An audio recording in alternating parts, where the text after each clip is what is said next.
আজকের এই রেসিপিতে থাকছে অসম্ভব মজার চিকেনের পুরো ভরা ঝাল পুলি পিঠা। আর এভাবে এই পিঠাগুলি বানিয়ে কিন্তু বেশ কয়েকদিন পর্যন্ত রেখে ফ্রোজেন করেও খাওয়া যাবে। এছাড়া খুবই সহজভাবে করে দেখানো সম্পূর্ণ এই রেসিপিটি দেখলে আশা করি ভালো লাগবে।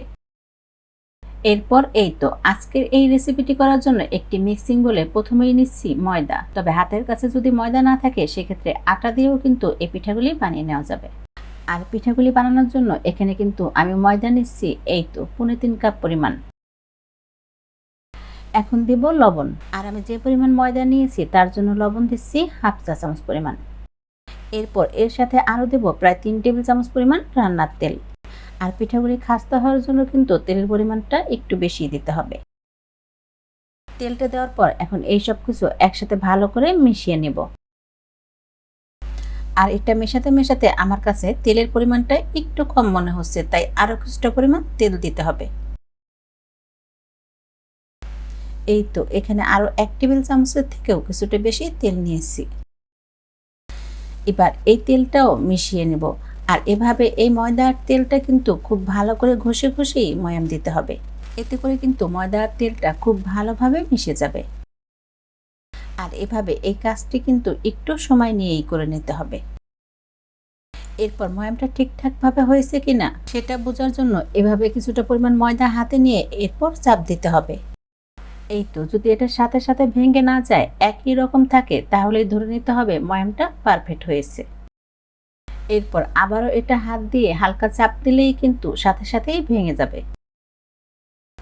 এরপর এই তো এখন অল্প অল্প করে পানি দিয়ে একটা ডো তৈরি করে নিতে হবে। আর ময়দাগুলিতে যেহেতু অনেকটাই তেল ব্যবহার করা হয়েছে তাই পানির পরিমাণটা কিন্তু একটু কম লাগবে। আর নর্মালি আমরা পরোটার জন্য যেভাবে ডো তৈরি করি এই ডোটা কিন্তু ঠিক সেভাবেই তৈরি করতে হবে।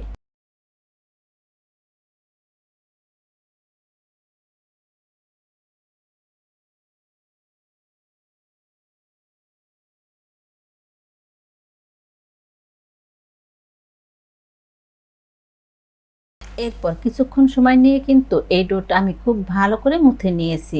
এখন কিন্তু 20 থেকে 30 মিনিটের জন্য ঢেকে রেস্টে রেখে দেব। আর এই সময়টা রেস্টে রাখার কারণে কিন্তু এই ডোটা অনেকটাই সফট হয়ে থাকবে, সেজন্য রুটিগুলি বেলতেও কিন্তু সুবিধা হবে। আর ডোটা যতক্ষণ রেস্টে থাকছে এই সময়ের মধ্যে আমি পিঠার ভিতরের পুরটা তৈরি করে নেব।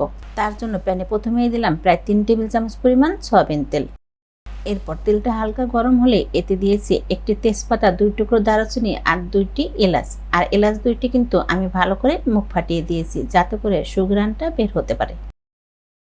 এরপর চুলার তাপটা কমিয়ে রেখে প্রায় 30 থেকে 40 সেকেন্ড সময় নিয়ে এই মশলাগুলি ভাজার পর এখন এতে দিব 1 চা চামচ পরিমাণ আদা রসুন পেস্ট। আর দুইটাই কিন্তু আমি একসাথে মিলিয়ে দিয়েছি। এখন এই আদা রসুনটাও প্রায় 1 মিনিটের মতো সময় নিয়ে ভেজে নেব যাতে করে এর কাঁচা ভাবটা চলে যায়। আদা রসুনটা ভাজা হলে যাতে পুড়ে না যায় এজন্য সামান্য পানি দিয়ে দিয়েছি হাফ টি চামচ পরিমাণ ধনিয়া পাউডার আর হাফ টি চামচ পরিমাণ দিয়েছি জিরা পাউডার। সেই সাথে উঁচু করে দিয়েছি 1 চামচ পরিমাণ লাল মরিচ পাউডার আর কালারের জন্য দিয়েছি সামান্য হলুদ পাউডার। এরপর হাফ টি চামচ পরিমাণ গরম মশলা পাউডার আর হাফ টি চামচ পরিমাণ লবণ দিয়ে এবার এই সব কিছু একসাথে ভালো করে নেড়েচেড়ে কষিয়ে নেব। এরপর মশলাটা ভালো করে ভুনে নেওয়া হলে দিচ্ছি আগে থেকে সিদ্ধ করে রাখা প্রায় 1 কাপ পরিমাণ মুরগির মাংস। আর মাংসগুলি আমি আগেই সামান্য লবণ আর কিছুটা পরিমাণ পানি দিয়ে খুব ভালো করে সিদ্ধ করে নিয়েছি, তাই এখন কিন্তু তত বেশি সময় নিয়েও রান্না করার দরকার হবে না। এই তো 2 থেকে 3 মিনিট সময় নিয়ে শুধু মশলার সাথে নেড়েচেড়ে জাস্ট কষিয়ে নেব। যেহেতু মুরগির এই মাংসগুলি আগে থেকেই সিদ্ধ করা তাই রান্না কিন্তু আমি এখন আর পানি ব্যবহার করছি না। চুলার তাপটা কমিয়ে রেখে জাস্ট অল্প কিছুক্ষণ সময় নিয়ে নেড়েচেড়ে রান্না করে নিলেই হবে। এরপর কিছুক্ষণ সময় নিয়ে কষিয়ে নেওয়া হলে এখন এতে অ্যাড করব কিছু পেঁয়াজ কুচি। আর পেঁয়াজের পরিমাণটা কিন্তু আমি একটু বেশি রেখেছি। প্রথমেই 1 কাপ পরিমাণ দিয়েছি, পরে দিয়েছি হাফ কাপের থেকে একটু কম। এরপর আরও দিব কুচি করে কেটে নেওয়া হাফ কাপ পরিমাণ বরবটি। আর ঝালের জন্য দিয়ে দিচ্ছি বেশ কয়েকটা কাঁচামরিচ কুচি। এখন এই সব কিছু একসাথে আবারও নেড়েচেড়ে 1 থেকে 1.5 মিনিট সময় নিয়ে রান্না করে নেব। আর এটা যেহেতু পিঠার পুর হিসাবে ব্যবহার করব তাই পিঠাগুলি ভাজার সময়ও কিন্তু অনেকটা কুক হবে। তার জন্য এটা কিন্তু এখন বেশি সময় নিয়ে রান্না করার দরকার হবে না। এরপর সব কিছু ভালো করে মিশিয়ে নেওয়া হলে ঢাকনা দিয়ে ঢেকে দেব মাত্র 1 মিনিটের জন্য। তবে কোনোভাবেই কিন্তু এর থেকে বেশি সময় নিয়ে ঢেকে রান্না করার দরকার হবে না। আর এই সব কিছু যদি একেবারে নরম না করে কিছুটা ক্রাঞ্চি ভাব রেখে রান্নাটা করা হয় তাহলেই কিন্তু খেতে সব থেকে বেশি ভালো লাগবে। আর এই তো পিঠার জন্য আমাদের এই পুরটা কিন্তু এখন প্রায় হয়ে এসেছে। তবে নামিয়ে নেওয়ার আগে এতে দিব আগে থেকে গুলিয়ে রাখা 2 টেবিল চামচ পরিমাণ কর্নফ্লাওয়ার। এরপর কর্নফ্লাওয়ারটা দেওয়ার সাথে সাথেই কিন্তু খুব দ্রুতই এটা নেড়েচেড়ে মিশিয়ে নিতে হবে, তা না হলে কিন্তু আবার নিচে পোড়া লেগে যাবে। আর এই কর্নফ্লাওয়ারটুকু দেওয়ার কারণেই কিন্তু ঝুরঝুরে ভাবটা আর থাকবে না, আর খুবই সুন্দর একটা বাইন্ডিং চলে আসবে। এবার পুরটা চুলা থেকে নামিয়ে নেব।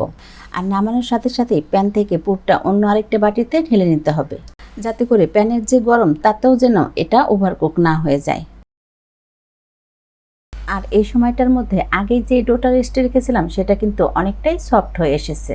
এখন 2-1 বার উল্টে পাল্টে মধ্যে নিয়ে এটা থেকে ছোট ছোট করে লিচি তৈরি করে নেব। আর যেহেতু পুলি পিঠা তৈরি করব তাই এই লিচিগুলি কিন্তু খুব বেশি বড় করার দরকার নেই। এই তো ঠিক এই সাইজে আর এভাবেই সবগুলি লিচি তৈরি করে নেব।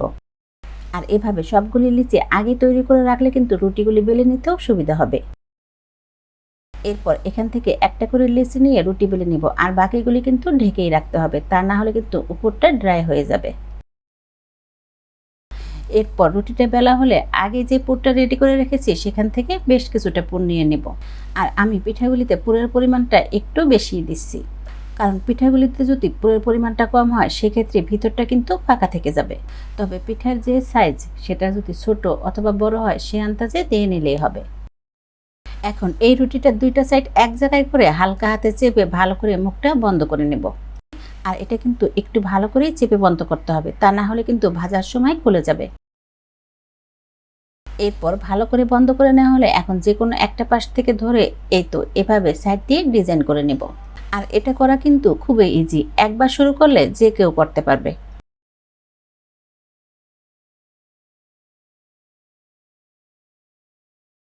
এরপর ডিজাইনটা করা হলে এভাবে হালকা হাতে পিঠার সব দিকটা ঠিক করে নিব। আর ঠিক এই একইভাবে আমি বাকি সবগুলি পিঠাই বানিয়ে নিব। এরপর বেশ কতগুলি পিঠা বানিয়ে এখন সরাসরি ভাজতে চলে এলাম। আর ভাজার জন্য প্যানে বেশ কিছুটা তেল দিয়ে এই তেলটা হালকা গরম করে নিয়েছি। এবার চুলার তাপ মিডিয়ামের থেকে একটু কমে রেখে পিঠাগুলি ভাজতে শুরু করব। এরপর একটা সাইড যখন 2 থেকে 2.5 মিনিট সময় নিয়ে ভাজা হবে আর কালারটাও কিছুটা চেঞ্জ হবে, ওই পর্যায়ে উল্টে দিব। আর উল্টে দেওয়া হলে এই সাইডটাও ঠিক একই রকম করে ভেজে নিব।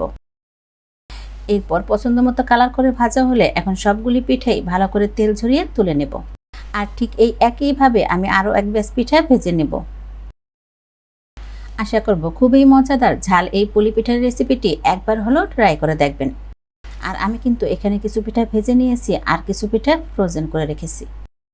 আর ফ্রোজেন করা পিঠাগুলি চাইলে কিন্তু 1 থেকে 1.5 মাস পর্যন্ত সংরক্ষণ করে রেখে খাওয়া যাবে।